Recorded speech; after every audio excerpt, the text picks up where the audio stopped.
नमस्कार, शुभ सकाळ। आजच्या एका नवीन ब्लॉगमध्ये मी प्राजक्ता तुमच्या सगळ्यांचं खूप मनापासून स्वागत करते। आज किचनमध्ये एंटर केल्यानंतर अजून खूप छान एनर्जी आलेली आहे मला आणि माझ्याबरोबर तुम्हाला पण मिळत असेल असा किचनचा थोडासा कायापलट केलेला आपण आणि थोडे थोडे असे चेंजेस करत राहिले की म्हणजे स्वतःला पण बरं वाटतं आणि इतरांना पण बघायला खूप छान वाटते। तर म्हणून हे सगळे थोडे थोडे चेंजेस केलेले आहेत। वरती बघा वाराने छान जे आपण मी खाली ऍक्च्युअली लावायला आणलेलं इथे, तर मी आता अजून एक घेऊन येईल। आणि आता ना ऍक्च्युअली जी LED लाईट्स असतात आपल्या ज्या छोट्या बल्ब्स म्हणजे सेलवर छोटे छोटे लावतो ना आपण दिवाळीत वगैरे, तसे मी त्याच्यामध्ये लावलंय। अजून पूर्ण अंधार झाला नाही, आता दिवस सध्या मोठा आहे आणि रात्र छोटी आहे, तर 7:30 नंतरच जवळपास अंधार पडायला सुरुवात होतो आणि थोडीशी लवकर आज आवरलंय मी। तुम्हाला हे दाखवायचं होतं मला, तर हे दाखवते बघा। खूप छान वाटतं। तुम्हाला पण परचेस करायचं असेल तर करा। ऍक्च्युअली खूप चांगली डील आहे, पण ऍक्च्युअली हे सगळ्यांना ऑफलाईन जाऊन जर तुम्ही घेतला तर कमी किमतीमध्ये पडतं। ऑनलाईनला थोडी कॉस्ट थोडी जास्त आहे, पण खूप छान वाटतंय। असं एक मला अजून एक घेऊन यायचंय, ते इथे समोर दिवा लावण्यासाठी घ्यायचंय। तर आता बघू, आता इतक्यात नाही, सॅटर्डे संडेला वगैरे जाऊन घेऊन 59 रुपीजला मी ते आणलेलं आहे आणि खूप छान आहे। अजून 2 मिळाले तर मी घेऊन येईन। याच्या बरोबर ना हे व्हाईट कलरचं फक्त स्वस्त होतं आणि याच्या बरोबर ब्राऊन कलरचं होतं ना, त्याची कॉस्ट 149 होती, पण हे 59 रुपीजला होतं। तर खूप छान वाटतंय आणि आता काम करायला पण अजून एक एनर्जी मिळाली आहे मला। असं थोडंसं वेगळं लुक वगैरे बघून अजून छान एनर्जी आलेलं आहे। आपलं हे जे अन्न हे पूर्ण ब्रह्म आहे, हे खूप आधी म्हणजे जवळपास 7-8 महिन्यापूर्वीचा जो तुम्ही ब्लॉग बघितला असेल ना, त्याच्यामध्ये मी तुम्हाला दाखवलेलं हे कलर सचिनने केलेलं होतं आणि ते तसंच ठेवलेलं। तर त्याच्यानंतर आम्ही हे आता चेंजेस केले। त्याच्यानंतर मग आता सचिन म्हणाला की आपण हे असं लिहून छानपैकी ठेवूया, तर म्हणून मग हे आता चेंजेस केले याच्यामध्ये। कारण तसे केलेले तर खूप आधीच होते, म्हणजे हे तयार करून ठेवलेला स्टँड। आणि हा जो माझा लकी मॅन आहे तो मी काढला नाहीये, तो मी इथेच ठेवलाय बघा। आणि फक्त मनी प्लांट साठी थोडंसं मला म्हणजे अजून लावायचे थोडे थोडे कटिंग्स छोट्या छोट्या केलेल्या आहेत। तर या पॉटमध्ये छोटे जे आणलेले आपण कुंभारवाड्यात ना, ते देखील खूप छान वाटतात। तर चला आता आपल्या रुटीनला सुरुवात करूया, कामांना सुरुवात करूया।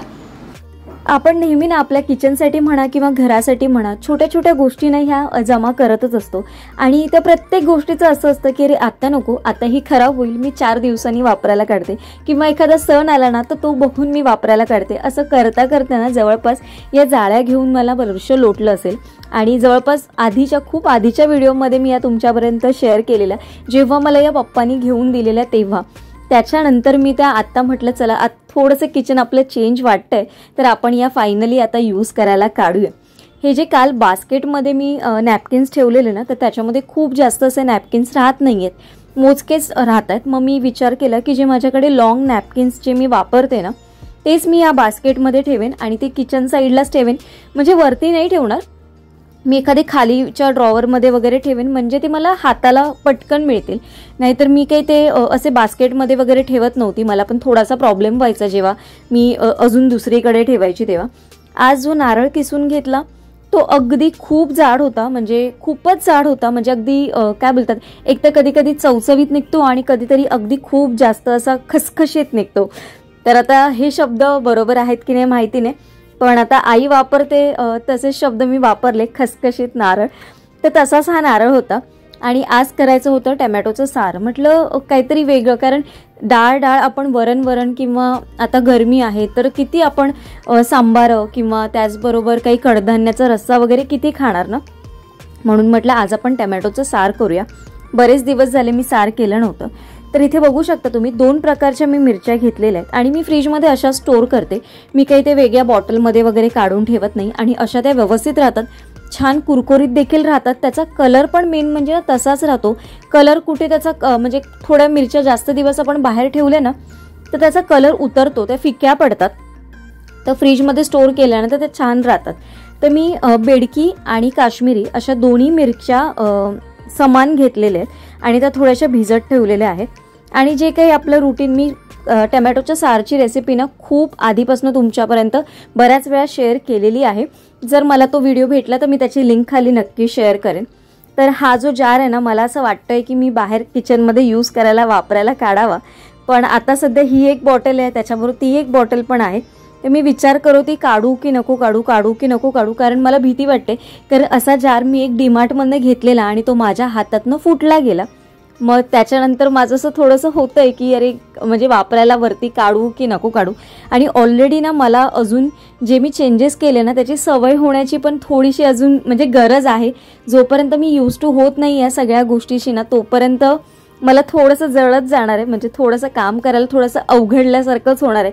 म्हणजे जरी आपण त्या किचनमध्ये रोज काम जरी करत असलो ना तरी पण थोडंसं अवघडल्यासारखं होतं. आता मला आजच जसं होतंय माझं की थोडंसं तेलाची बरणी उचलताना पुढे आपला पेपर आणि ब्लॅक पेपर आणि मिठाचे जार आहे तर थोडासा प्रॉब्लेम होतोय. पण एक गोष्ट खूप चांगली झाली, समोरचा जो प्लॅटफॉर्म आहे ना तो आता मला वापरायला मिळतोय. म्हणजे एखादी गोष्ट माझ्या किचन प्लॅटफॉर्मवर जी राहत होती ना ती खाली राहणार नाही. मी वरती थोड्याशा गोष्टी ठेवत होती त्याच्यामुळे थोडासा किचन प्लॅटफॉर्म मला आता मोकळा मिळणार आहे. आज ना आल्यानंतर प्रचंड भूक लागलेली तर मी ना येता येताच ब्रेड घेऊन आली. तुम्हाला माहिती आहे मी ब्रेड फार कमी खाते, म्हणजे फारच कमी, म्हणजे जेवढं टाळता येईल ना तेवढं आम्ही टाळतो. असं नाही की अजिबात खात नाही, खातो. वडापाव खातो, समोसा पाव तर आमच्याकडे खाल्लाच जात नाही, पण वडापाव मात्र आम्ही खातो. कधीतरी पावभाजी पण खातो, पण ते फार क्वचित असतं खाणं. खूप असं पाव म्हणजे स्पेसिफिकली पाव आम्ही नाही खात जास्त. पण आज सँडविच खाऊया म्हटलं, कारण पटकन काय बनणार होतं. आणि आता ऑलमोस्ट तुम्हाला माहिती आहे मला 8 जवळपास वाजतात सगळं येऊन सगळं आवरेपर्यंत. तर थोडेसे कॉर्न जे आपले फ्रोझन होते ते आता संपायला आलेले, तर म्हटलं थोडेसे कॉर्न घेऊया. थोडासा कांदा, टमॅटो आणि आपले जे चिली फ्लेक्स आहेत, मिक्स हर्ब्स आहेत आणि थोडंसं चीजचं स्लाइस. ते पण आता चीज घरी आणलेलं आहे म्हणून हे सँडविच केले जातात, नाहीतर मग काही सँडविच पण होत नाही. पण असं छोट्या मोठ्या भुकेसाठी कधीतरी संध्याकाळचं ना बरं पडतं. आणि फक्त चीज स्लाइस एक जरी खाल्लं ना तरी पोट अगदी पूर्ण गच्च होऊन जातं, म्हणजे पूर्ण भरून जातं. मग जेवण थोडंसं कमीच जातं माझं. आणि मी एक प्लेट जरी पाणीपुरी खाल्ली, रगडापुरी खाल्ली ना तरी माझं पोट अगदी गच्च होऊन जातं. जेवण माझं तसं पण फार कमी जातं. तर ना इथे मी ना काही आज खूप फॉर्मॅलिटी म्हणजे असं व्यवस्थित आपण जे भरतो म्हणजे सँडविचमध्ये ब्रेडमध्ये आणि मग सँडविच करतो तसं मी अजिबात काही केलं नाही आहे. डायरेक्ट मी गॅसवरच ठेवलं. ॲक्च्युली मी जे टोस्टर असतं आपल्याकडे ते पण मी वापरत नाही, कारण परत मला ते ना काढा परत ते घासा असा खूप कंटाळा आलेला आहे. आज काही म्हणा मला पण कंटाळा आलेलाच आहे, कारण 3-4 दिवस ना खूप काम झालं आणि त्याच्याबरोबर ना बाकीच्या घरातली पण थोडीफार आम्ही साफसफाई पण करून घेतली या सगळ्या गोष्टी करता करता. त्याच्यामुळे थोडासा 3-4 दिवस झाले ना थोडासा कंटाळा आलाय. मला पण कधीतरी कंटाळा येतो, पण ऑप्शन नसतो आपल्याकडे, कारण आपण जेवढा कंटाळवाणं स्वतःला करून घेऊ ना तेवढा आपल्याला स्वतःलाच त्या गोष्टीचा अजून जास्त कंटाळा येतो. पॉझिटिव्ह म्हणजे तुम्ही मला नेहमी म्हणता की तू पॉझिटिव्ह कशी असतेस किंवा पॉझिटिव्ह राहण्यासाठी तू काय करतेस. तर पॉझिटिव्ह राहण्यासाठी ना स्वतःला तुम्ही कधी ना निराश होऊ देऊ नका. की म्हणजे स्वतःला एकच असं नेहमी म्हणायचं की मी हे करू शकते आणि मी हे करण्याची माझ्यामध्ये क्षमता आहे. म्हणजे सगळ्या गोष्टीकडे तुम्ही पॉझिटिव्ह म्हणजे वेने जर तुम्ही बघितलं ना तर सगळ्या गोष्टी तुमच्यासाठी शक्य आहेत. म्हणजे कुठल्या गोष्टीसाठी तुम्ही नाही म्हणू नका. कुठल्या गोष्टीमध्ये तुम्ही कमी आहात असं कधीच स्वतःला म्हणायचं नाही. आपण नेहमी चांगलेच आहोत, आपण अजून याच्यापेक्षा चांगलं करू शकतो. आणि तुम्ही जर या सगळ्या गोष्टी म्हणजे चांगल्या रीतीने हँडल केल्या ना तर तुमचे जी नेक्स्ट जनरेशन आहे म्हणजे तुमच्याकडे जो मुलं असतील ना ती पण त्या सगळ्या गोष्टी बघत असतात आणि त्यांचा पण दृष्टिकोन म्हणजे त्याच याने बघण्याचा त्यांचा पण दृष्टिकोन होतो.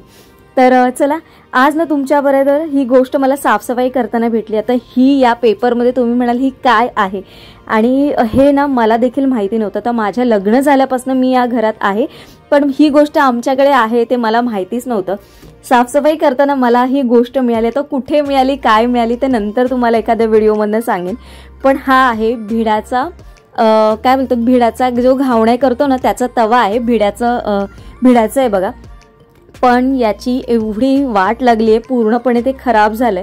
त्याचं जे काय म्हणतात तो भिडाचा बाजूचा जो कडा आहे ना तो तुम्ही बघू शकता, तिथून पूर्ण काळं निघालं. याच्यावरती एवढं छान झाकण पण आहे बघा. मला बघून ते एवढा आनंद झालेला की अरे छान एवढं हे भिडाचं म्हणजे तवा आहे हा, त्याबरोबर वरती झाकण पण आहे. मेन म्हणजे त्याच्याबरोबर खूप आनंद झालेला मला. पण त्याची जी आता कंडिशन बघितली ना तर मला असं वाटतं मी आता हे वापरू की न वापरू. आणि आता हे किती वर्ष असंच बंद होतं ते देखील माहिती नाही. आता सचिनला मी विचारलं तर त्याला देखील माहिती नाहीये, आणि आता कोणाला विचारणार आहे, कारण खरंच माहिती नाहीये आम्हाला दोघांना पण. पण मी म्हटलं आता ही गोष्ट मला यूज करायला काढायची आहे, पण ही कशा पद्धतीने क्लीन करायची ना मला आता प्रश्न पडला आहे. तर तुमच्याकडे काही सजेशन असेल ना मला नक्की सांगा. मला बेसिक गोष्टी माहिती आहेत की याला आपण जास्त साबणाने वगैरे काही लावायचं नसतं. याच्यावरती माझ्या म्हणजे आई करायची ते मला माहिती आहे. कांदा छानपैकी मुरवट ठेवायची ती याच्यामध्ये, पण तेवढंच माहिती आहे. पण मला याला क्लीन कसं करू. चला हे भांडं आहे वरचं स्टीलचं, ते तर मी गरम पाण्यात वगैरे काहीतरी करून करेन, पण भिड्याचा जो तवा आहे तो कसा म्हणजे करू मी ते मला माहिती नाही. तुमच्याकडे काही सजेशन असेल मला नीट नक्की म्हणजे कमेंट मार्फत तुम्ही कळवा. आणि हा पण त्याच्याबरोबर एक मला तवा मिळाला आणि तो पण लोखंडाचा तवा आहे. तर हा जो लोखंडाचा तवा आहे ना भाकरीसाठी वगैरे खूप छान आहे, भाकरी वगैरे भाजण्यासाठी. पण याची पण हालत तशीच होती, याला पण सगळा बऱ्यापैकी गंज लागलेला आहे. पण हा जर क्लीन केला ना तर हा व्यवस्थित होईल असं मला वाटतंय. पण जो भिडाचा आहे ना तो बऱ्यापैकी खराब झालेला आहे. पण मला असं वाटतं भिडाचा तवा तसा खराब होत नाही. तर बघू आता याच्यासाठी काहीतरी मला पण यूट्यूबवरती सर्च करून थोडेसे व्हिडिओ वगैरे असं काही शोधून त्याच्यामधनं काही माहिती मिळते का बघायची आहे मला.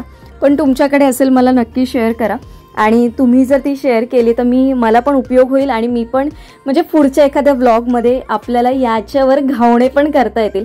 तर मला खूप आनंद झालेला जेव्हा मी ते बघितलं. पण त्याची कंडिशन जेव्हा मी बघितली ना तेव्हा मी पण थोडीशी कुठेतरी हिरमुसली गेली की अरे एवढ्या छान गोष्टीपासून आपण म्हणजे आपण घरात असून सुद्धा आपण त्या गोष्टीसाठी वंचित होतो. तुम्ही मला बऱ्याच वेळा म्हणता की नॉनस्टिकचं पॅन वगैरे प्राजक्ता वापरू नकोस डोशासाठी वगैरे, पण आता ही गोष्ट माझ्याकडे आली आहे ना तर या गोष्टीचा मी म्हणजे माझ्या किचनमध्ये नक्की यूज करून घेणार. मी ते पेपर बघितला ना तर तो 2017चा पेपर आहे, म्हणजे जवळपास 7 वर्ष जुना पेपर आहे. म्हणजे तुम्ही समजू शकता की हे कधी पॅक केलेलं असेल, म्हणजे कितीतरी वर्ष झालेली आहेत या तव्याला. पण असो, आता शेवटी माझ्याच हातात आहे की याचा उपयोग कसा करायचा आणि मी तो नक्की करेन आणि तुमच्यापर्यंत शेअर पण करेन. आता माझी सगळी कामं आवरलेली आहेत, फक्त जेवायचं बाकी. आणि जेवणाच्या आधी मी ही भांडी घासून टाकते, कारण म्हणजे कसं निवांत जेवता येतं. म्हणजे असं एक दडपण नसतं की अरे मला अजून जेवायचं आहे, त्याच्यानंतर मला एवढी भांडी घासायची, प्लॅटफॉर्म क्लीन करायचं आहे. म्हणजे अशा सगळ्या गोष्टींचा डोक्यात खूप विचार चाललेला असतो. तर त्याच्यामधलं थोडंसं काम हलकं करण्यासाठी ना मी ही जी भांडी आहेत ना आधीच घासून घेते. त्याशिवाय कितीही काही झालं ना तरी मी जेवायला बसत नाही. तर चला आजचा व्हिडिओ मी इथेच एंड करते. तुम्हाला आजचा व्हिडिओ कसा वाटला मला नक्की कमेंट करून सांगा. उद्या एका छानशा व्लॉगमध्ये भेटते. तोपर्यंत सगळ्यांना Shri Swami Samarth. Bye bye and take care.